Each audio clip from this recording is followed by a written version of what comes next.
ما علمنا إنك أنت العليم الحكيم وتب علينا إنك أنت التواب الرحيم رب اشرح لي صدري ويسر لي أمري واحلل عقدة من لساني يفقه قولي رضيت بالله ربا وبالإسلام دينا وبمحمد نبيا ورسولا ربي زدني علما وارزقني فهما آمين يا رب العالمين.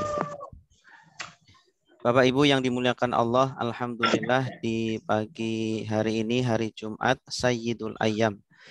Sebaik-baiknya hari, hari Jumat adalah hari di mana ciptakannya Nabi Adam alaihi salam, dimasukkannya beliau ke surga, dan juga hari Jumat juga beliau dikeluarkan dari surga, dan hari Jumat kelak nanti kita semuanya ya atau hari Jumat adalah hari terjadinya hari kiamat. Kita semuanya semoga diberikan keberkahan, diberikan panjang umur, diberikan kesehatan oleh Allah Subhanahu wa taala. Amin ya rabbal alamin. Bapak Ibu yang dimuliakan Allah, alhamdulillah sekarang kita berada pada pertengahan bulan Sya'ban ya. Yang artinya setengah bulan lagi insya Allah kita akan berjumpa dengan bulan mulia, tamu agung, yaitu tamu bulan Ramadan. Sebelum kita kedatangan tamu agung ini, maka harusnya kita mempersiapkan diri. Ya, kita kalau mau kedatangan tamu pasti kita persiapkan. Ya, rumah dibersihkan, ya, dirapikan, disiapkan makanan, minuman, kalau perlu tempat tidur dan seterusnya. Nah, yang akan datang ini adalah tamu mulia, tamu yang berasal dari Allah Subhanahu wa taala. Tamu ini akan membawa surga, akan membawa rahmat, membawa ampunan dari Allah, membawa berbagai macam ya kebaikan-kebaikan yang berasal dari Allah Subhanahu wa taala. Bahkan akan mengobrol-ngobrolnya, menghambur-hamburkannya kepada kita hamba-hambanya Allah. Tetapi tidak semuanya mendapatkan obrolan-obrolan itu. Hanya hamba-hamba Allah lah yang diberikan oleh Allah Subhanahu wa taala kekuatan iman dan kekuatan ketakwaan kepada Allah. Semoga kita semuanya dengan mempersiapkan diri baik secara fisik ataupun secara mental, secara hati kita, semoga kita bisa beribadah dengan maksimal di bulan Ramadan dan kita mendapatkan kebaikan-kebaikannya. Amin ya rabbal alamin. Bapak Ibu yang dimuliakan Allah, mohon maaf hari ini Ustadz Samsudin berhalangan, makanya kita gantikan terlebih dahulu untuk mengisi kekosongan ini, yaitu dengan membahas tentang fikih puasa. Anggap saja ini adalah tarhib Ramadan ya. Kita menyambut bulan Ramadan dengan ilmu ya. Kita menyambut bulan Ramadan dengan pengetahuan sehingga kelak nanti kita bisa beribadah di bulan Ramadan dengan ilmu. Amin ya rabbal alamin. Bapak Ibu yang dimuliakan Allah, apa itu puasa ya? Ibadah yang paling utama di bulan Ramadan adalah berpuasa. Bahkan puasa ini adalah ibadah yang satu-satunya ya, yang paling panjang kita lakukan adalah berpuasa. Kalau sholat cuma 5 menit, kalau zakat cuma beberapa menit saja kita ngasih sudah ya. Nah, puasa ini membutuhkan waktu yang berjam-jam dari mulai subuh sampai maghrib. Ya, dari mulai subuh sampai maghrib. Tidak hanya sehari 2 hari, tetapi sampai 30 hari. Makanya kenapa Allah Subhanahu wa taala memberikan sebuah ibadah yang cukup lama ini. Ibadah yang harus kita lakukan selama 1 bulan ini. Pasti ada hikmah yang sangat besar. Allah tidak mungkin mewajibkan, mensyariatkan sesuatu kecuali di sana ada ya, di sana mohon maaf ini yang TV-nya masih nyala, mungkin audionya dimatikan dulu ya. Oke. Allah Subhanahu wa taala pasti ketika mewajibkan sesuatu itu tidak untuk memberatkan hambanya, tidak untuk menyusahkan hambanya, tetapi untuk kebaikan hambanya, ya, untuk mencapai kebahagiaan di dunia ataupun di akhirat. Bapak Ibu yang dimuliakan Allah, puasa apa sih definisinya? Puasa ini dalam bahasa Arab dinamakan saum, ya, soma yasumu sauman atau siaman. Nah, secara bahasa saum adalah menahan, ya, menahan dari melakukan apapun. Menahan berbicara itu juga saum secara bahasa. Menahan tidur, ya, untuk begadang itu juga namanya saum. Menahan makan itu juga dinamakan saum tapi secara bahasa. Sebagaimana di dalam surah Maryam ayat 26. Inni nadartu lirrahmani sauma. Sesungguhnya aku bernazar kepada Allah untuk menahan diri. Sauma, menahan diri dari apa? Dari berbicara.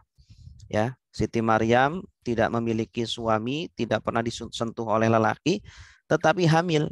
Ya, beliau bingung. Ini ujian dari Allah. Ya, sehingga masyarakat yang sudah tahu mereka geger, mereka ribut. Ah, ini eh, Maryam ini secara zahir rajin ibadah, ternyata kok hamil tidak punya suami.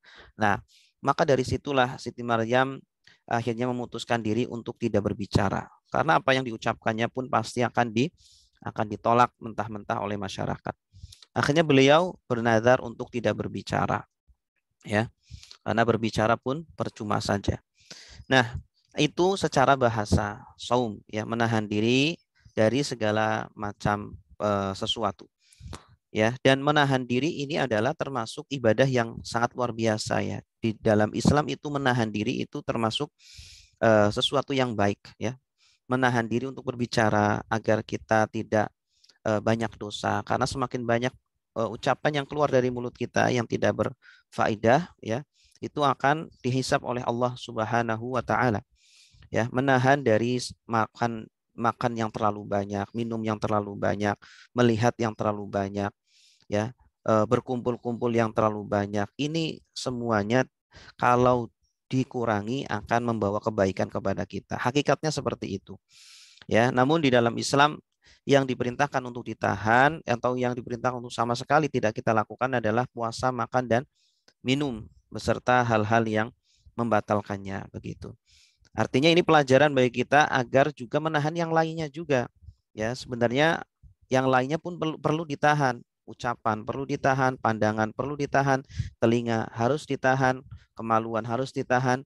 Ya, karena hakikat manusia itu adalah nafsu. Manusia itu memiliki nafsu yang tidak ada batasnya. Dia selalu ingin ini, ingin itu dan lain sebagainya. Nah, Allah menginginkan kita semuanya memiliki nafsu mutmainnah, ya. Nah, untuk mencapai nafsu mutmainnah maka butuh ilmu, butuh proses, butuh tahapan-tahapan sehingga manusia ini mencapai nafsu mutmainnah. Ya ayyatuhan nafsul mutmainnah, irji'i ila rabbiki radiyatan mardiyah, fadkhuli fi ibadi wadkhuli jannati. Ya, wahai nafsu yang tenang, jiwa yang tenang, ya, pulanglah kamu ke Tuhanmu dalam kondisi ridho dan diridhoi, ya, dan masuklah kepada surgaku bersama hamba-hambaku. Itulah tujuan utama kita di dunia ini, yaitu agar bisa menundukkan nafsu kita, ya.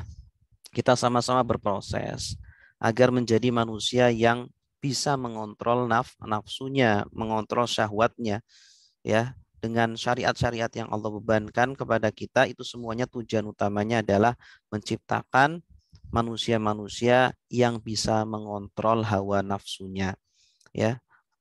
Nah, secara istilah puasa yang kita maksud di sini adalah al-imsak anil muftir ala wajhin maksus. Ini adalah definisi dari salah satu ulama dalam kitab Mughni Al-Muhtaj jilid 1 halaman 420.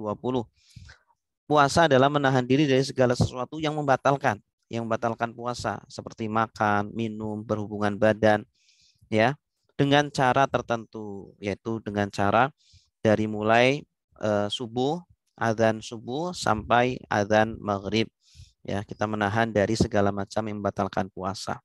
dengan cara berniat juga ya, dan juga dengan meninggalkan hal-hal yang tidak baik ya, pandangan yang tidak baik kita tinggalkan, ucapan yang tidak baik ditinggalkan, pendengaran, dan kita sibukkan dengan beribadah kepada Allah Subhanahu wa taala dalam rangka kita menundukkan nafsu kita ya, karena semua dari manusia pasti memiliki nafsu. Nah, nafsu tersebut tidak bisa dihilangkan tetapi bisa ditundukkan, bisa dikendalikan seperti binatang liar. Binatang liar bisa menjadi jinak, binatang buas bisa menjadi jinak dengan cara dilatih, sehingga menjadi penurut, menjadi binatang yang jinak. Ya, anjing dilatih bisa menjadi jinak, bahkan ya bisa dijadikan sebagai hewan buruan, sebagai hewan untuk memburu hewan yang lainnya. Ya, bahkan ketika dia mendapatkan buruannya diberikan kepada kita, maka buruannya hukumnya halal, hukumnya suci, tidak najis, walaupun anjingnya itu najis, gitu ya. Nah, begitu. Kemudian puasa ini sejarahnya, kapan Allah Subhanahu wa taala mewajibkan puasa Ramadan? Seperti yang biasa kita lakukan ya. Kita sudah mengalami setiap tahun bulan Ramadan, puasa Ramadan, ada yang sudah 40 kali, 60 kali, ya, 70 kali tergantung umur kita masing-masing. Nah, dahulu sebelum diwajibkan puasa Ramadan, ternyata ada puasa yang diwajibkan kepada Nabi Shallallahu Alaihi Wasallam, yaitu puasa 3 hari setiap bulan, ya, atau yang kita sebut dengan puasa Ayyamul Bid, ya, setiap pertengahan bulan tanggal 13, 14, dan 15 setiap bulan Hijriah. Selain itu juga puasa Asyura atau puasa 10 dari bulan Muharram ya. Ini juga dulu diwajibkan atas sahabat, atas Nabi, atas kaum muslimin. Ketika itu kaum muslimin masih sangat minoritas ya.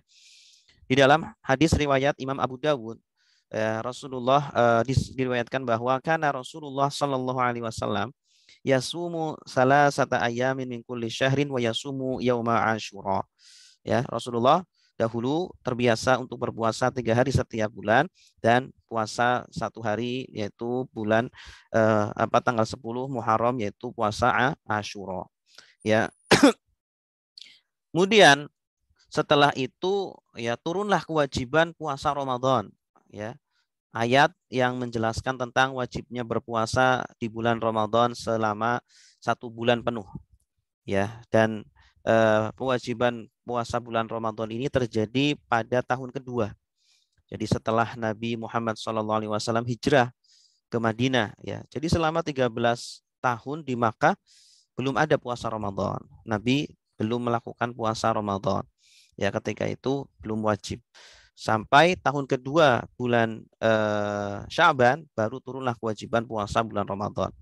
Ya. Jadi kewajibannya turun bulan Sya'ban tapi pelaksanaannya di bulan Ramadan. Ini menunjukkan apa? Bahwa untuk berjumpa dengan bulan Ramadan kita butuh persiapan. Ya, persiapan yang paling utama adalah persiapan ilmu. Selain itu juga persiapan ibadah. Ibadah-ibadah yang sudah kita tinggalkan, qiyamul lail atau tilawatul Quran atau i'tikaf di masjid, hadir di majelis ilmu, ya, kita mulai lagi, kita hidup-hidupi lagi, kita biasakan lagi.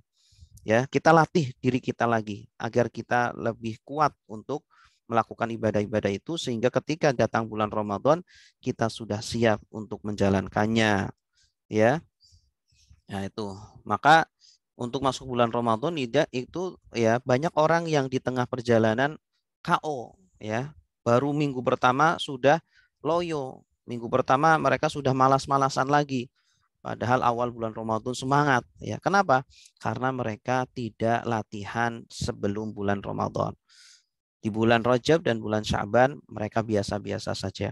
Ya, tidak latihan sehingga ketika masuk dalam pertandingan ya mereka sudah KO duluan ya. Nah, maka para ulama pun mengatakan diantaranya Imam Ibnu Rajab Al-Hambali bahwa bulan Rajab adalah syahru az-zara, bulan untuk menanam. Bulan Rajab adalah bulan untuk menanam ibadah-ibadah yang dulu kita tinggalkan.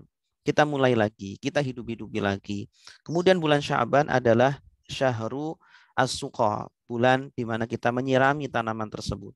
Kita mengistiqomahkan ibadah-ibadah yang sudah kita mulai lagi. Nah, ketika bulan Ramadan adalah syahrul al-hasad, bulan untuk memanen, bulan untuk memetik, ya. Maka di bulan Ramadan yang bisa memanen, yang memetik ibadah-ibadah itu hanyalah orang-orang yang menanam ketika bulan Rajab dan bulan Sya'ban begitu.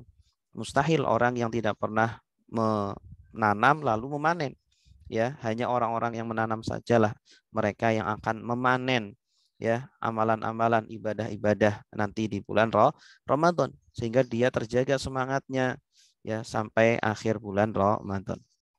Baik, Bapak Ibu yang dimuliakan Allah, maka dari situlah Rasulullah berpuasa dari mulai tahun kedua Hijriah sampai beliau meninggal, ya, selama 9 tahun beliau berpuasa bulan Ramadan.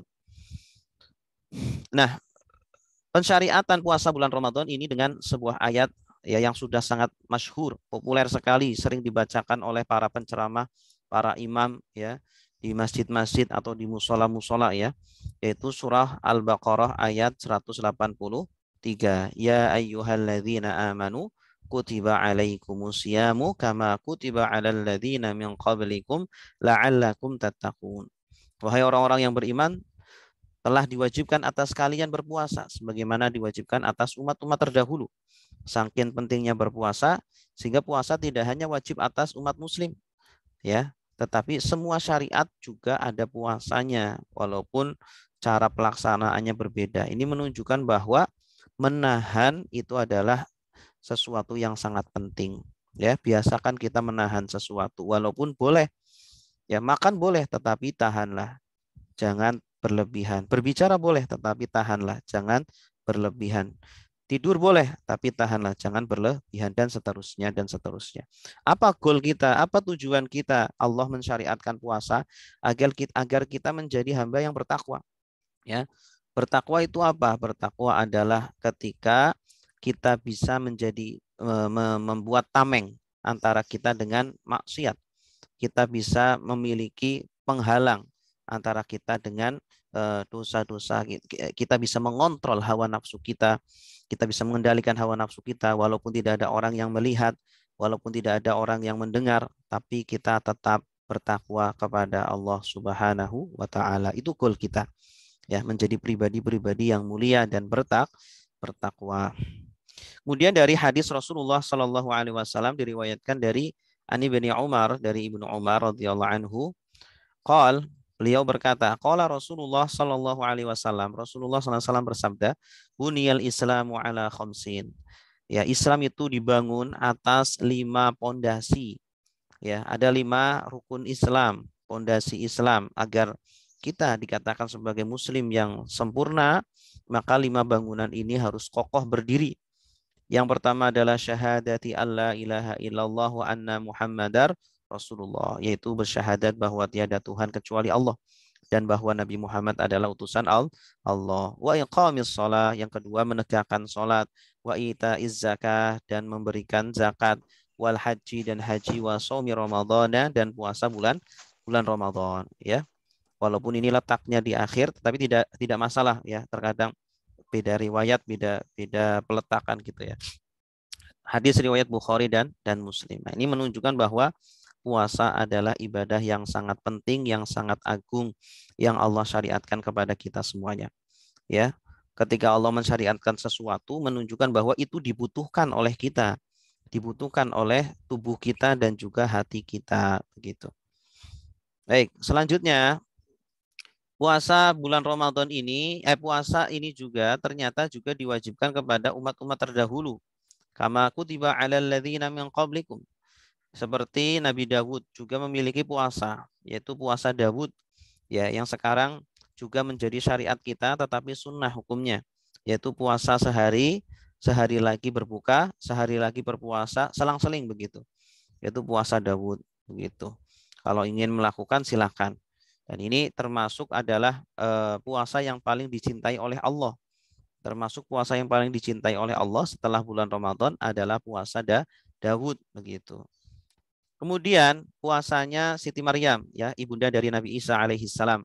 Beliau punya puasa yaitu puasa berbicara, ya, menahan bicara, tidak ngomong sama sekali. Ya, ini adalah kalau kita diwajibkan kepada kita, belum tentu kita sanggup ya.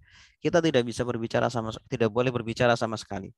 Kalau menahan makan dan minum mungkin bisa, tetapi kalau menahan berbicara mungkin berat. Ya, dari mulai dari mulai subuh sampai maghrib gitu. Padahal kita butuh bekerja, ya, kita butuh keluar, butuh berinteraksi dengan orang, ya, nggak boleh berbicara gimana, ya, otomatis harus apa namanya memakai bahasa isyarat gitu ya, harus belajar bahasa orang orang yang tidak bisa berbicara, ya. Dan ketika kalau kita ingin banyak bersyukur ya terhadap nikmat-nikmat Allah, di antara caranya adalah dengan menarik nikmat tersebut. Ya, jadi dengan kita menarik nikmat makanan, minuman, hubungan badan, itu sebenarnya Allah mengajarkan kepada kita agar kita lebih menghargai makanan, lebih menghargai minuman, ya, lebih menghargai terhadap nikmat-nikmat yang Allah berikan kepada kita semuanya. Kemudian umat Katolik juga memiliki puasa makan daging dan minum. Umat Yahudi juga sama punya syariat puasa makan dan minum selama 6 hari selama satu tahun. Kemudian berikutnya, apa perbedaan antara puasa umat terdahulu dengan umat sekarang? Di antaranya adalah lebih ringan. Umat terdahulu ada yang lebih berat ya cara berpuasanya, sedangkan umat Nabi Muhammad ini lebih ringan. Ya, yuridullahu bikumul yusra, karena memang Allah mengsetting agama Islam ini adalah agama yang mudah. Allah menginginkan kemudahan kepada kalian semuanya kaum muslimin. Ya, tidak menginginkan yang sulit-sulit ya. Makanya ketika Allah sudah mudahkan, jangan kita persulit atau jangan malah kita remehkan. Kemudian yang kedua lebih sedikit ya, cuma 1 bulan saja, 30 hari saja atau 29 hari saja. Ya, tidak seperti Nabi Dawud yang sehari puasa sehari tidak, sehari puasa itu kan terlalu berat begitu. Tapi kalau Nabi Muhammad cuma 1 bulan saja. Makanya dibahasakan dengan ayyaman ma'dudat. Beberapa hari saja yang bisa dihitung. Kemudian yang terakhir, umat Nabi Muhammad ini puasanya ini harus menggunakan sahur atau dianjurkan bersahur. Sedangkan umat terdahulu tidak. Al-farqu ma baina siyamina wa siyami ahlil kitab aklatu sahur. Ya, perbedaan antara puasa kita dan puasa ahli kitab Yahudi Nasrani adalah makan sahur. Kalau mereka tidak dianjurkan, kalau kita justru dianjurkan gitu. Kemudian selanjutnya keutamaan berpuasa. Puasa ini adalah selain tadi yang sudah kita singgung, manfaatnya sangat luar biasa. Ya, ketika Allah mewajibkan sesuatu itu artinya ada manfaat besar. Artinya tubuh kita membutuhkan itu, jiwa kita, hati kita juga membutuhkan itu. Di antaranya adalah penghapus dosa. Dengan berpuasa, ya, kita tanpa ngapa-ngapain pun, ya, Allah akan menghapuskan dosa kita secara otomatis, ya. Asalkan kita menjauhi perkara-perkara yang diharamkan ketika berpuasa. Ya, tidak hanya makan, minum, dan hubungan badan saja, tetapi juga menjaga pandangan, menjaga ucapan, menjaga tangan kita, menjaga telinga kita. Ya, ketika kita menjauhi itu semuanya, berpuasa karena mencari ridho dari Allah, mencari mencari balasan dari Allah, maka Allah akan balas dengan diampuni seluruh dosa-dosa kita. Ma taqaddama min dzambih. Seluruh dosa yang sudah terlewatkan diampuni oleh Allah Subhanahu wa taala. Seolah-olah kita bayi yang baru lahir yang tidak punya dosa. Begitu. Kecuali dosa yang berhubungan dengan manusia, maka kita harus meminta maaf. Kalau ada hak yang diambil harus kita kembalikan, ya. Atau ada dosa besar, maka kita harus taubatan nasuha gitu. Kemudian juga di dalam sebuah hadis disebutkan fitnatur rajuli fi ahlihi wa malihi wa nafsihi wa waladihi wa jarihi yukaffiruha asyam. Dosa seseorang kepada istrinya, hartanya, dirinya, anaknya, dan keluarganya dihapuskan oleh sholat, puasa, sedekah, amar ma'ruf, dan nahi mungkar. Ini tentu dosa-dosa kecil ya. Dosa-dosa kecil yang kita lakukan kepada keluarga kita, atau pada harta kita, atau kepada anak kita, tetangga kita, itu akan dihapuskan dengan puasa, dengan sholat, dengan sedekah, amar ma'ruf, nahi mungkar gitu. Terutama kalau berhubungan dengan manusia, kita juga harus minta maaf. Dan ini berhubungan dengan dosa-dosa kecil. Kemudian selanjutnya besarnya balasan puasa. Nah, ini puasa ini adalah ibadah yang paling besar pahalanya, termasuk yang paling besar. Kenapa? Karena puasa ini Allah mengklaim itu untuk dirinya saja. Ya, puasa ini untuk dirinya saja. Ya, jadi khusus seolah-olah ketika kita membuat sesuatu, menghadiahkan sesuatu, ini khusus untuk Allah. Pasti ketika kita mengkhususkan itu untuk Allah, pasti kita ya hadiahnya nggak ecek-ecekan, pasti hadiahnya yang terbaik ya.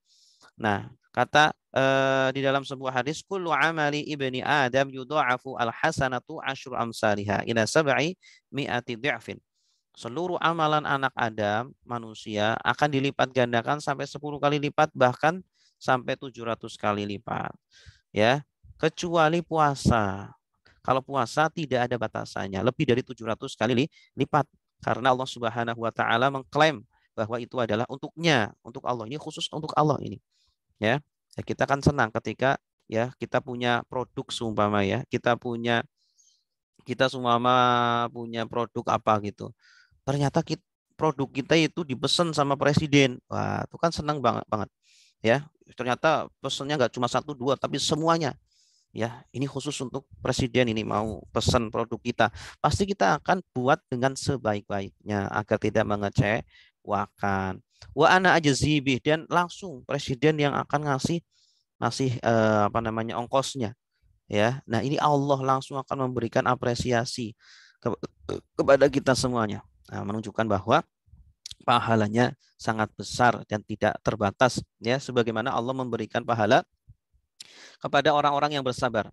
Innama yuwaffas sabiruna ajrahum bighairi hisab.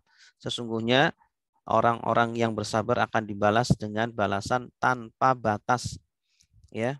Nah, orang-orang yang berpuasa ini termasuk orang-orang yang bersabar. Ya, dia bersabar, tidak makan, tidak minum, tidak hubungan badan, tidak melihat yang haram, tidak mendengar yang haram, tidak mengucapkan yang haram. Ya, untuk siapa? Untuk Allah. Ya, bahkan dia tidak puasa ini satu-satunya ibadah yang bisa disembunyikan. Ya, atau termasuk ibadah yang bisa disembunyikan. Kita tanpa ngapa-ngapain orang nggak tahu kita sedang berpuasa, kecuali kalau kita ngomong gitu ya. Tapi kalau kita baca Al-Qur'an, otomatis orang akan tahu kita sedang baca Al-Qur'an ya, tanpa kita kasih tahu. Kita sholat orang lain tahu, kita sedekah orang lain tahu kalau melihat. Nah, tapi berpuasa, walaupun kita seharian dengan teman kita ya, kalau kita nggak ngomong kita puasa ya dia nggak tahu begitu. Makanya puasa itu lebih menjaga terhadap keikhlasan.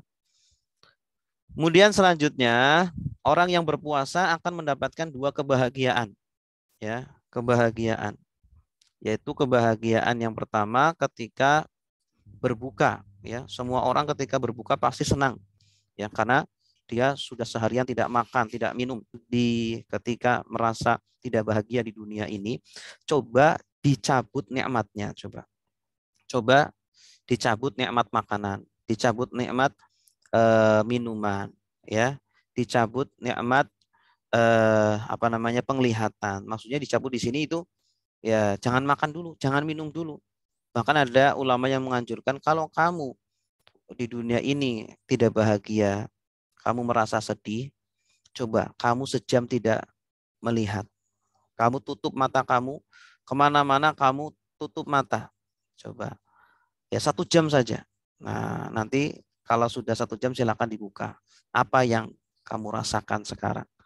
Ya, pasti kita akan merasakan betapa besar sekali nikmat bisa melihat. Nah, kenapa? Ketika Allah sudah memberikan nikmat yang begitu banyak, setiap detik Allah kasih nafas, Allah kasih penglihatan, pendengaran, ya.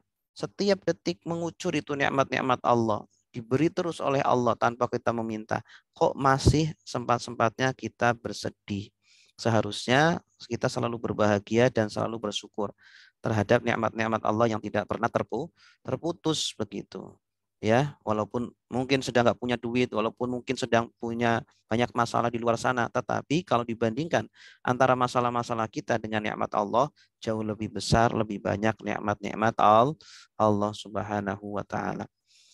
Nah, banyak orang yang mencari kebahagiaan kemana-mana. Ternyata kebahagiaan itu sangat sederhana caranya. Cabut aja nikmat kita. 1, 2, 3 gitu ya. Insya Allah akan datang kebahagiaan kepada kita. Cabut aja, rasakan yang kita, makanan minum yang kita. kita akan merasakan nikmatnya makan dan minum, ya. Itu. Makanya dulu itu ya para ulama itu sengaja tidak memberikan makanan-makanan yang enak kepada anak-anaknya, padahal mampu. Apa tujuannya? Agar anak-anaknya ini itu lebih menghargai terhadap makanan. Mereka sanggup untuk memberi makan setiap hari mungkin 3 kali, 4 kali, tapi cuma dikasih sekali atau 2 kali. Mereka sanggup ngasih makanan yang mahal, daging, ayam dan seterusnya, tapi hanya diberi makanan-makanan sederhana. Ya, diberi makanan yang mahalnya hanya mungkin seminggu sekali atau 2 minggu sekali. Tujuannya adalah melatih agar anak-anaknya menjadi orang-orang yang bersyukur. Wa farhatun 'inda liqa'i rabbih. Dan kebahagiaan yang kedua adalah ketika bertemu dengan Allah Subhanahu wa taala. Ya, pertemuan dengan Allah. Tidak semua orang berbahagia ketika bertemu dengan Allah. Ada orang-orang yang takut luar biasa bertemu dengan Allah. Kenapa? Karena mereka merasa bersalah, banyak dosanya kepada Allah, sehingga mereka takut bertemu dengan Allah. Nah, kalau kita ingin menjadi orang-orang yang tidak takut bertemu dengan Allah, maka perbanyaklah berpuasa. Maka pasti akan dijadikan orang-orang yang berbahagia bertemu dengan Allah Subhanahu wa taala. Baik, selanjutnya bau mulutnya orang berpuasa. Kalau manusia pasti akan merasakan bau mulut kita itu tidak enak. Ya, orang yang berpuasa itu kan kosong perutnya sehingga mengeluarkan aroma yang tidak enak. Fitrah manusia tidak suka dengan bau mulut ya. Nah, tetapi ternyata di mata Allah bau mulut orang yang berpuasa justru itu mulia, justru itu wangi, lebih wangi daripada bau minyak misik ya, lebih dari minyak misik. Padahal ya baunya luar biasa begitu ya. Tidak ada orang yang mau menciumnya. Nah, ini merupakan pengagungan, pemuliaan dari Allah Subhanahu wa taala kepada kita semuanya. Ya, ternyata Allah tidak melihat fisik kita. Allah melihat hati dan ketakwaan kita gitu. Ya, ibadah kita walaupun fisik kita kurang baik tetapi kita rajin beribadah, Allah lebih cinta kepada orang tersebut. Nah, bahkan dalam madhab Syafi'i memakruhkan bagi seseorang untuk gosok gigi, untuk bersiwak setelah waktu zuhur, ya. Karena biasanya orang bau mulut itu setelah waktu zuhur, dari mulai setelah zuhur baru mulutnya bau.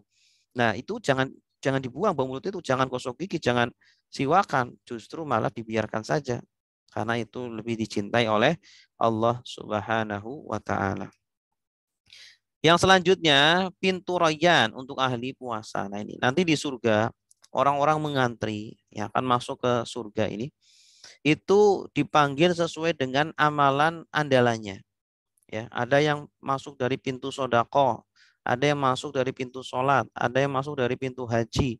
Nah ini orang-orang yang berpuasa ini punya pintu khusus, ya pintu khusus dan yang ini jarang ya orang yang masuk ke pintu ini kecuali orang-orang yang rajin berpuasa. Mereka akan masuk ya ke pintu khusus yang dimana dipanggil secara khusus oleh Allah Subhanahu wa taala. Ya, mereka diberikan kemuliaan khusus, tidak berdesak-desakan. Ya, karena nanti semua orang dari mulai Nabi Adam sampai hari kiamat dikumpulkan. Ya, ini orang-orang yang berpuasa ini tidak berdesak-desakan. Mereka itu akan masuk dengan dengan tenang, dengan tanpa berdesak-desakan seperti itu. Dan yang selanjutnya doa orang berpuasa tidak tertolak. Nah ini salah satu la turaddu da'watuhum. Ada 3 orang yang tidak tertolak doanya. Ini makanya kalau kita punya hajat, kita punya masalah, kita punya keinginan, maka salah satunya adalah berpuasa. Salah satu agar melancarkan hajat kita adalah berpuasa. Karena doanya orang berpuasa tidak tertolak. Ya, ada 3 orang yang doanya tidak tertolak. Yang pertama al-imamul adil, pemimpin yang adil. Ya, pemimpin yang memberikan hak-hak rakyatnya, dia bersifat adil. Wasaimu hatta yuftir. Dan yang kedua adalah orang yang berpuasa sampai dia berbuka gitu. Jadi selama berpuasa itu gunakan kesempatan untuk banyak berdoa kepada Allah. Kemudian yang ketiga adalah wada'watul mazlum tuhmalu 'alal ghamam ya. Dan yang selanjutnya adalah doanya orang yang tadzalimi. Ini tidak ditolak oleh Allah Subhanahu wa taala. Yang terakhir Bapak Ibu adalah hikmah berpuasa. Kenapa Allah Subhanahu wa taala mewajibkan berpuasa? Ya, ada tujuannya. Ya, ada alasannya. Yang pertama adalah agar kita banyak bersyukur pada Allah. Karena seseorang ketika dicabut nikmatnya, maka dia cenderung akan bersyukur. Ketika dia merasakan apa yang dirasakan oleh orang-orang yang miskin, orang-orang yang kesulitan makan, maka dia kemudian akan bersyukur. Ya, terkadang orang itu akan paham ketika merasakan sendiri. Kalau dikasih tahu tidak paham gitu. Tetapi ketika sama-sama merasakan baru dia paham gitu. Biasanya orang yang dahulu itu miskin kemudian menjadi kaya, dia itu lebih baik apa namanya orangnya karena dia merasakan pernah tidak makan, pernah sulit, pernah susah sehingga dia lebih dermawan daripada orang yang dari kecil nggak pernah miskin, nggak pernah susah, orang tuanya sudah kaya. Sehingga ketika sudah apa namanya sudah kaya juga akhirnya kurang mengetahui apa yang dirasakan oleh orang-orang yang miskin. Itu. Kemudian yang kedua wasilah bertakwa. Ini salah satu wasilah agar kita bisa bertakwa kepada Allah adalah berpuasa. Bahkan ya puasa ini selama kita itu berpuasa, status kita sedang berpuasa itu dihukumi kita sedang beribadah ya, terus beribadah sampai maghrib begitu ya. Walaupun kita tidak ngapa-ngapain, walaupun kita tidur ya kita sedang beribadah.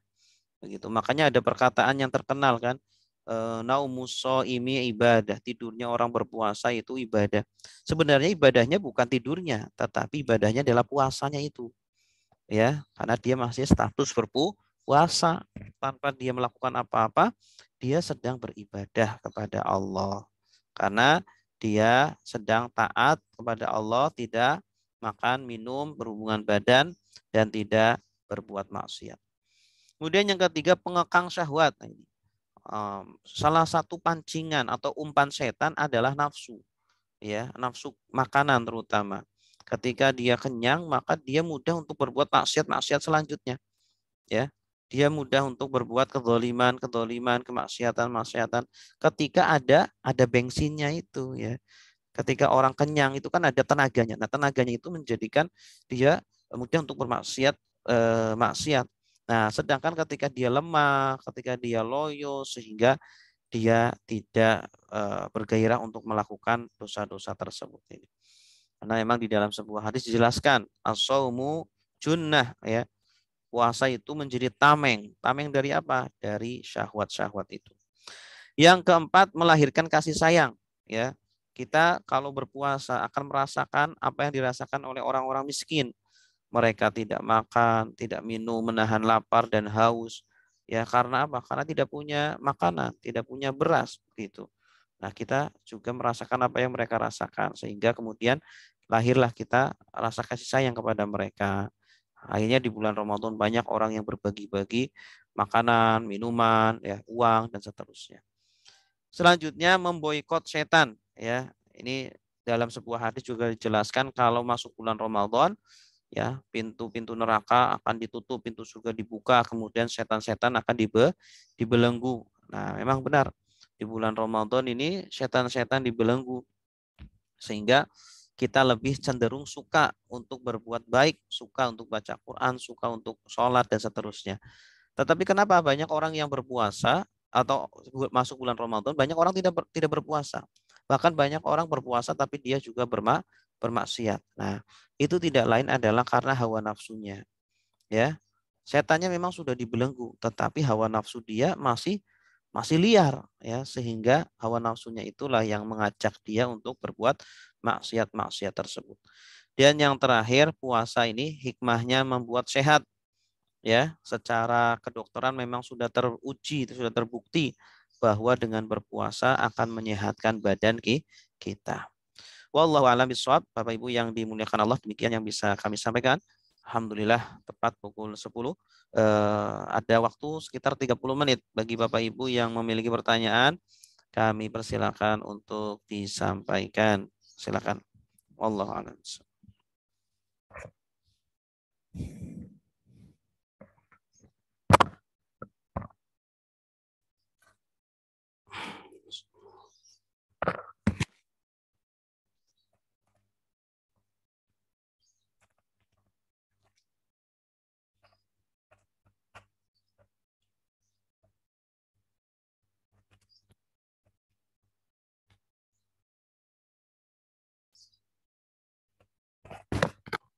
Silakan nyalakan audionya.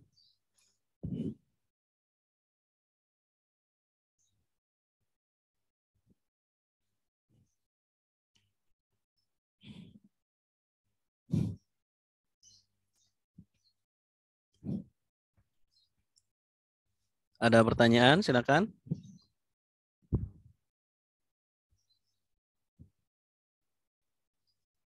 Asyhadu an la ilaha illa anta astaghfiruka wa atubu ilaik. Assalamualaikum warahmatullahi wabarakatuh. Waalaikumsalam.